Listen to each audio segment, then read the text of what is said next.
Welcome to Natural Crops and Soil Hub, where we turn soil science into practical methods you can use today.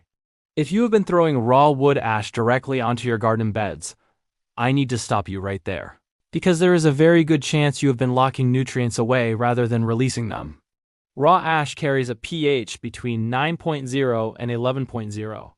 At that alkalinity, the potassium and calcium form insoluble compounds that plant roots cannot absorb. The pH spike suppresses your soil microbes, and the caustic compounds can chemically burn the fine root hairs responsible for nutrient uptake.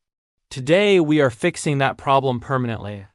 There's a 48-hour fermentation process that transforms raw ash into a biologically active liquid extract. This extract outperforms synthetic fertilizers in both bioavailability and long-term soil impact.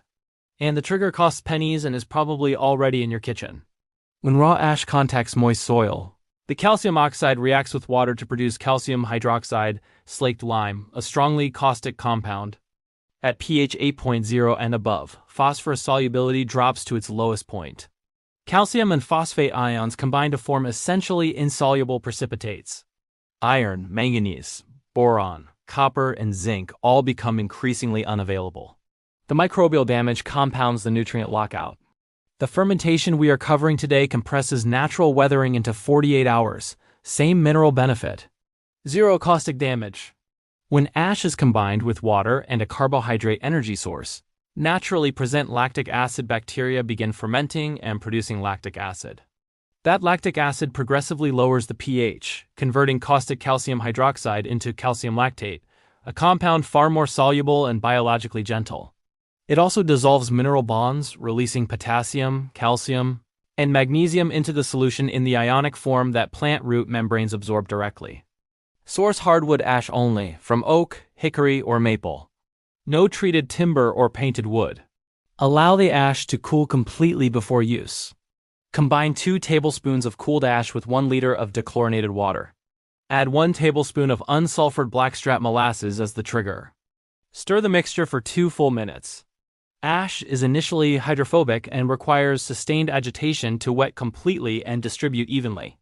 At 48 hours, the solution carries a distinctly sour smell, like mild vinegar.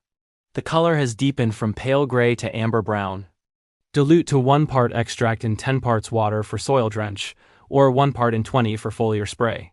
Use within 24 hours. The fermented ash extract delivers potassium with a minimal salt index, meaning no osmotic stress for your soil's microbial community. For heavy feeders like tomatoes, applying the diluted extract every 10 days through the flowering stage measurably reduces blossom end rot. The ash in your fireplace is not waste. It is a mineral reserve waiting for the right biological process to unlock it. Working with biology instead of against it.